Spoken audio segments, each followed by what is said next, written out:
আমি ধর্মের বড়াই করে বলবো আমি উঁচুতলায় আছি, আমাকে দিয়ে যাও।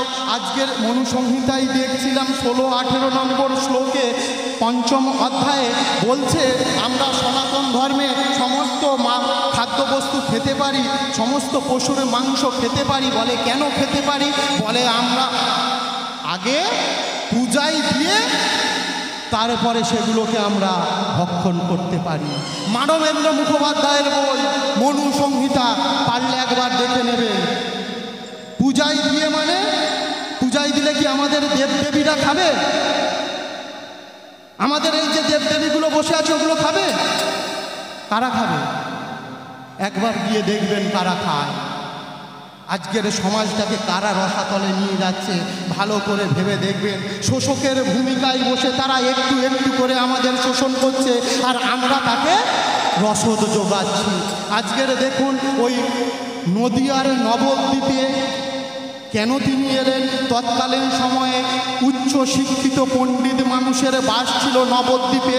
আর বর্তমান সমাজে দেখবেন দক্ষিণ আফ্রিকার একটা ইউনিভার্সিটি অফ সাউথ আফ্রিকা, তারা বলছে কোনো জাতিকে ধ্বংস করতে হলে আগে সেই জাতির শিক্ষায় আঘাত হানো। যদি শিক্ষায় আঘাত হানতে পারো তবে একদিন না একদিন দেখবে সেই জাতি রসাতলে যাবে, সেই জাতি শেষ হয়ে যাবে।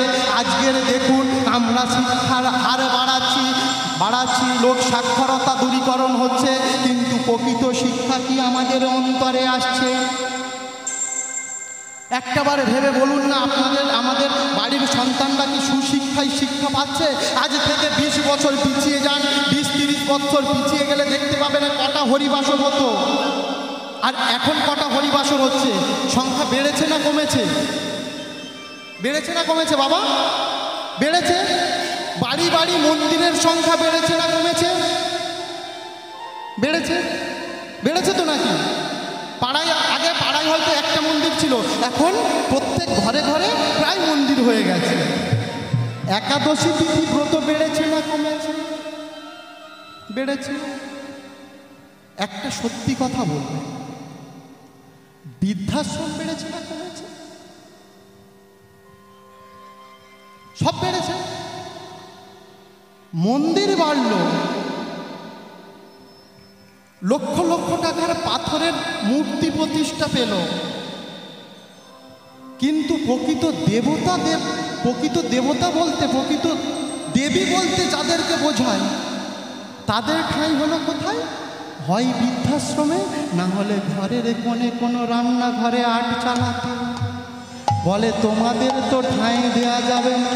আজকের জগৎ সংসারে সত্যিকারের দেবদেবী বলতে যদি কেউ থাকে তাহলে একটা কথা ভালো করে জেনে রাখবেন, এই যে বিগ্রহগুলো দাঁড়িয়ে আছে, আজকের পূজা পাবে, কাল পূজা পাবে, পরশু দিনে জলে বিসর্জন করে দেব, কিন্তু এই জগৎ সংসারে যে দেবতা, যে দেবী জন্ম থেকে মৃত্যু পর্যন্ত আমাদের পূজা করার কর্তব্য, তাকে আমরা কতটুকু পূজা করতে পারি?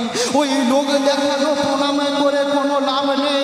রাস্তায় একটা ঠাকুরদার সঙ্গে দেখা হয়েছে, ঠাকুরদার মাথায় হাত দিয়ে প্রণাম করলাম, এটা ঠাকুরদাকে শ্রদ্ধা জানানো না। ঠাকুরদার কাছে গিয়ে দাদা ভাই ভালো আছেন, আপনার সংসার কেমন চলছে, দাদুর পরিস্থিতি কি, সেইটা জানা অবশ্যই দরকার।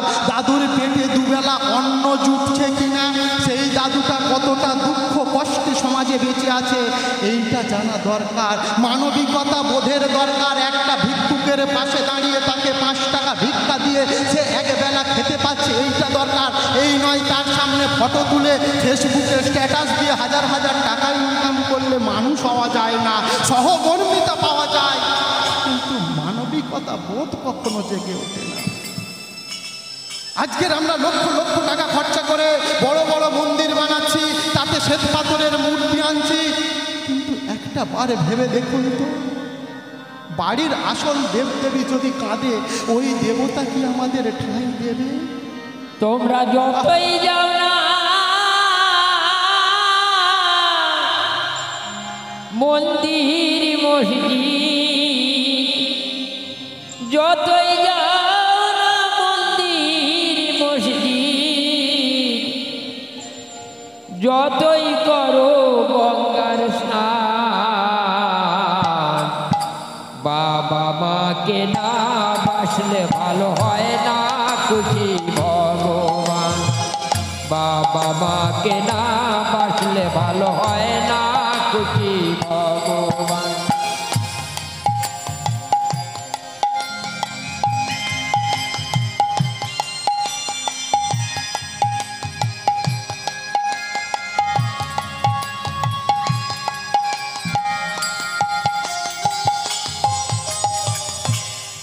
আমরা দেখুন বাড়িতে গোপাল সেবা করছি, 3 বার সময় করে গোপালের সেবা দিচ্ছি, আবার একটা না দুটো না তিনটে না 56 ভোগ রন্ধন করে গোপালের সেবা দিচ্ছি। কিন্তু বাড়িতে যে বৃদ্ধ মাটা পড়ে আছে, সে যদি একদিনে বলে বাবা দই খাবো, গরম করেছে বাবা 100 দই এনে দিস তো, তুমি যত বুড়ি হচ্ছ তত তোমার খাবার সব চাচ্ছে, তাই না? যা পাচ্ছ ওই চুপচাপ খাও, না হলে নিজে হাত পা পুড়িয়ে রান্না করে খেতে পারো। এক মুঠো ভাতটাকে আমরা দিতে পারি না। অথচ দেখুন সেই বাবা মা যখন মারা যাচ্ছে, হাজার হাজার টাকা লাখ লাখ টাকা খরচা করে শ্রাদ্ধ শান্তি করছি, এখান থেকে চলে যাচ্ছি মল্লিকপুর বাজারে, চলে যাচ্ছি রানিয়াহাটে, গিয়ে বড় বড় কাতলা মাছ নিয়ে আসছি, দামি দামি পেঁয়াজি খাসি নিয়ে আসছি, নিয়ে এসে বাবা মারা শ্রাদ্ধ করছি। পাড়ার লোক যেন কেউ বাদ না থাকে, সমাজে আমার একটা স্ট্যাটাস আছে বলে কথা। এই কি আমাদের প্রকৃত শিক্ষা? এই কি আমাদের প্রকৃত জ্ঞান? বাবা মা যে জগৎ সেরা এ ভব সংসারে,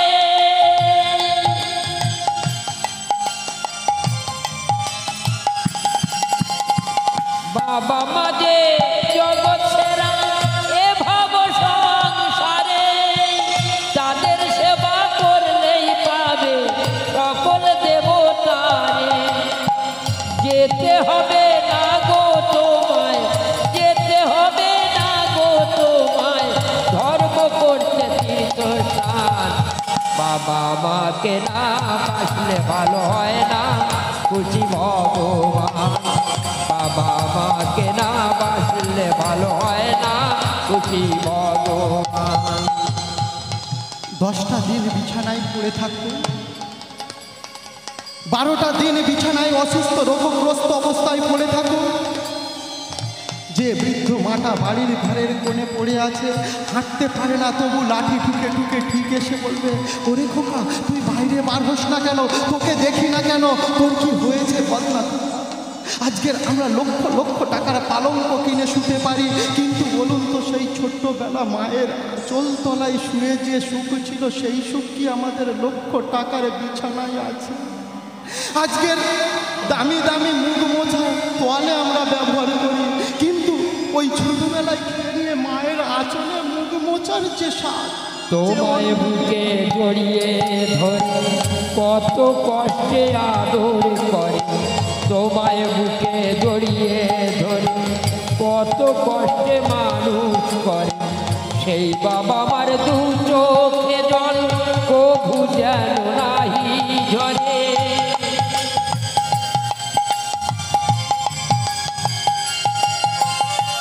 এই পৃথিবীর মাঝে আসা ওই বাবা মার জন্য, এই পৃথিবীর মাঝে আসা ওই বাবা মার জন্য।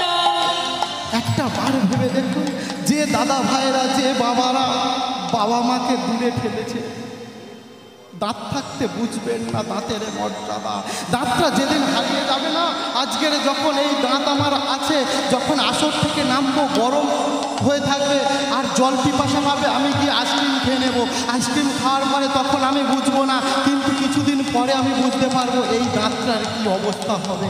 আজকের বাবা মা আমাদের বটগাছের মতো ছায়া দিয়ে আছে, এই বটগাছটা যেদিন এখান থেকে সরে যাবে বুঝতে পারবেন সত্যিকারের জায়গা কোনটা।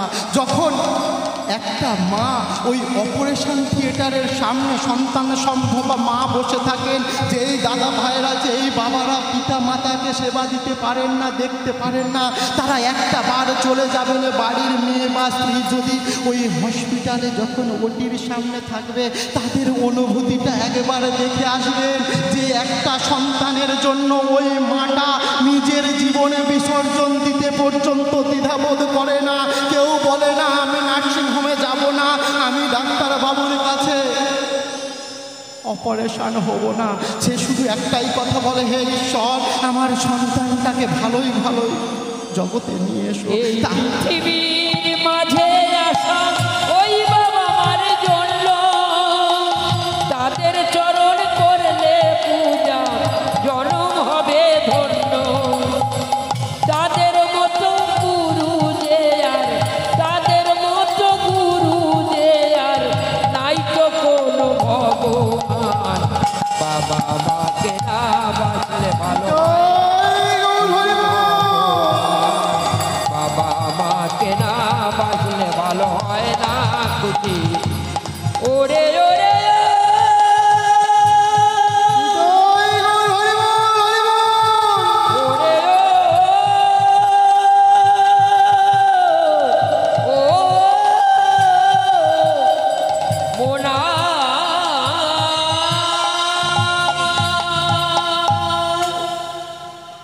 আজকের ওই নবদ্বীপের বুকে নিমাই যে অবতীর্ণ হয়েছিলেন, নিমাই যে জন্ম নিয়েছিল, কারণ তিনি দেখেছিলেন নবদ্বীপে উচ্চ শিক্ষিত মানুষের বাস। আমি প্রকৃত জায়গায় যদি যেতে পারি, সেই প্ল্যাটফর্ম তিনি পেয়েছিলেন, সেই সুন্দর পরিবেশটা তিনি পেয়েছিলেন। কোথায় পেয়েছিলেন না ওই শচী গর্ভে। সচিমা ছিল সেই মা যে প্রকৃত সুসন্তান আনতে জেনেছিলেন। একটা সুসন্তানের জন্ম দিতে গেলে একটা মাকে কতখানি নিষ্ঠার সঙ্গে চলতে হয়, কতটা নিষ্ঠা পরায়ণ হলে তারপর একটা মা একটা সুসন্তানের জন্ম দিতে পারেন। এইবারে ভেবে দেখুন, বলে নিষ্ঠা মানে কি? আমিষ খাওয়া, নিরামিষ খাওয়ার মধ্যে নিষ্ঠা রাখতে হবে। বলে শুধু নিরামিষ খেলে হবে, আমিষ না খেলেই হবে। গলায় মালা নিলে, কপালে তিলক নিয়ে হরে কৃষ্ণ করবো, আর সারাদিন ভাববো কার পিছনে। এদিকে নেই, আপনাদের এদিকে এই ধরনের মানুষ হয়তো নেই। তা এই যদি ধর্ম আমাদের হয়, তাহলে কি সমাজের উন্নতি হবে?